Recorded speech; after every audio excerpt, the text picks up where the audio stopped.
think the base feels like right now, and I know that you're in the Beltway, but I think the Democratic base feels like there is a disconnect. Like, we hear you, like when you did your 25-hour speech, I was like, go, Cory. I love this. That is amazing. And then there's a photo shoot with you with Benjamin Netanyahu. And I was just like, what in the actual like, how can he do that? It was heartbreaking. I felt betrayed. Yeah. And that is, and that, hang on. And that doesn't just happen in an echo chamber. It's important when there are Democrats like you, where the base, we should make each other better. We need to evolve. And I love that you come on here. We need to have these conversations. It's not a purity test. We want credible messengers, because when we are,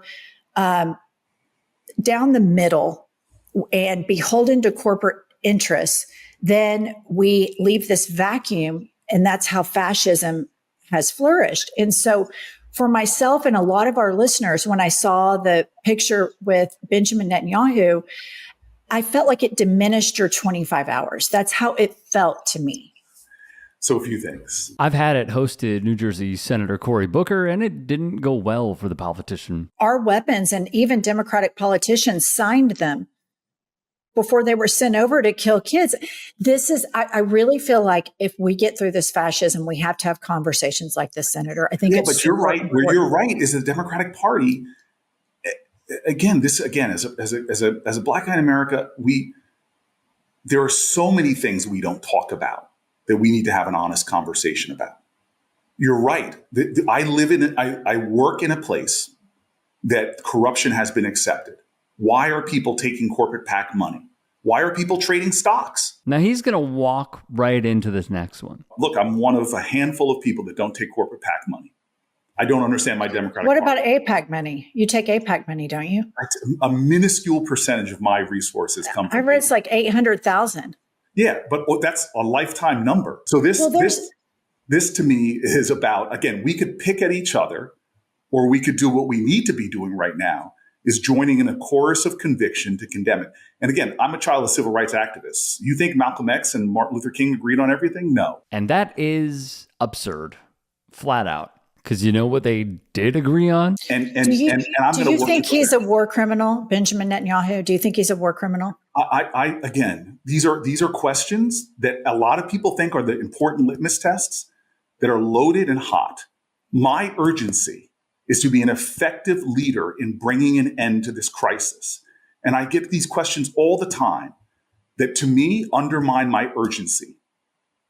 I think the thing that Democrats get so frustrated with, where we are right now, where you see like the Zoran Mamdanis and the Graham Plattners rise up, because they can go on podcasts and you can say, do you think Benjamin Netanyahu is a war criminal? And they just say, yes.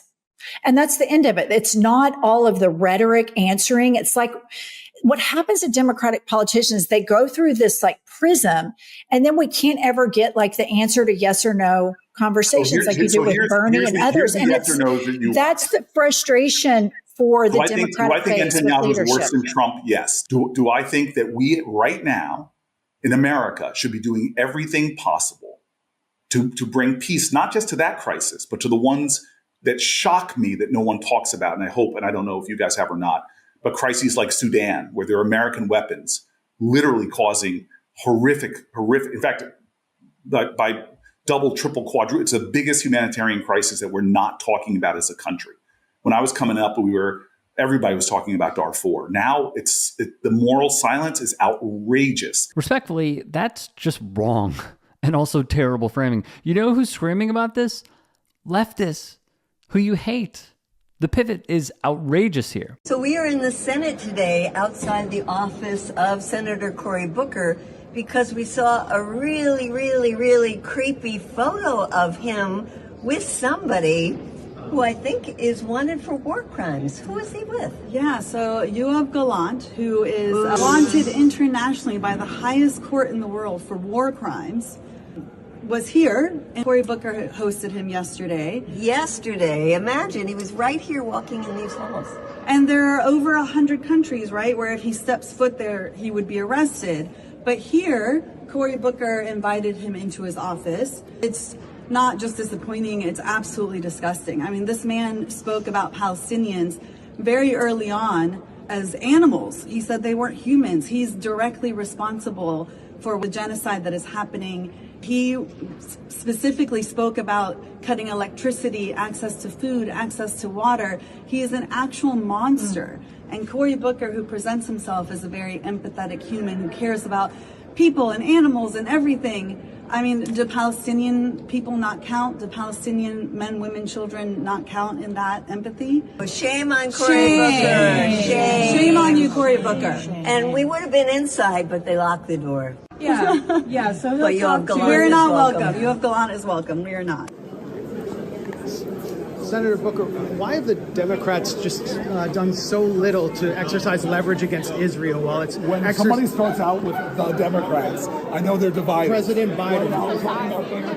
Do you think it's AIPAC money? How much AIPAC money have you taken over your career? And do you think that's had an impact on why Biden has not imposed a red line on Netanyahu's Project 2025 of ethnically cleansing Gaza?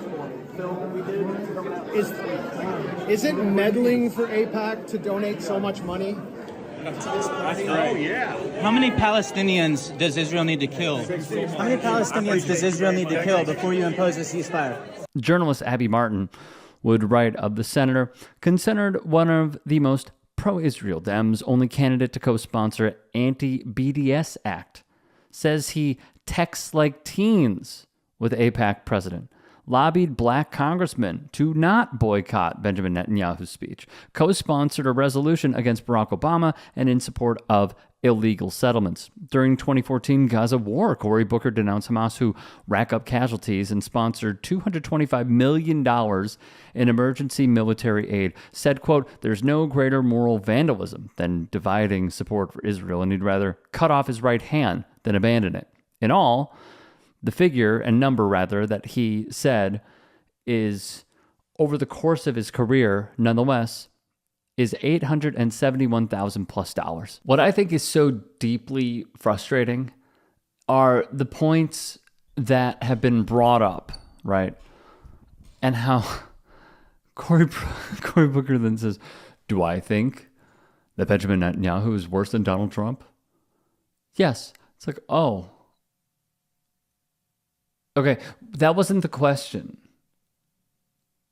Why are you dancing around this? Why can't you just answer it straight up?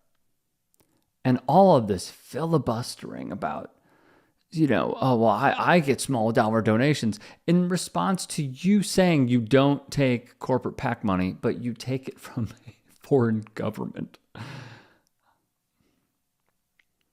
And then invoking Martin Luther King and Malcolm X and how they didn't agree on everything, but they united. Dude, it's right in front of you. Like, this is exactly, let me be clear, this is exactly how they lose elections. This is it. They are so out of touch, especially on this issue, that they will continue to lose elections. Not only from, for example, trying to railroad someone like Graham Plattner by running a 79-year-old.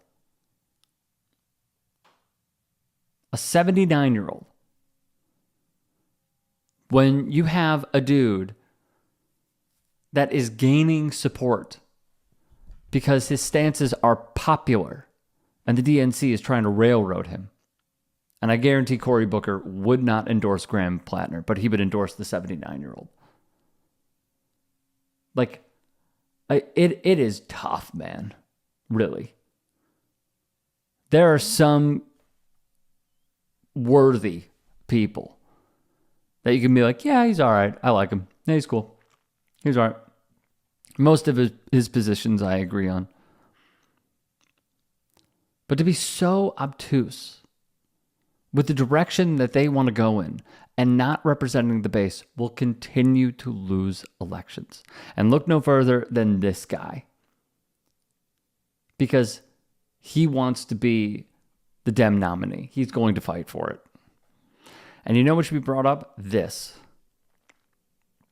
That picture he took with Netanyahu, that picture he took with Yoav Galan, the piggyback ride that he gave Rabbi Shmuley. Yeah, if you haven't seen it. It is pathetic.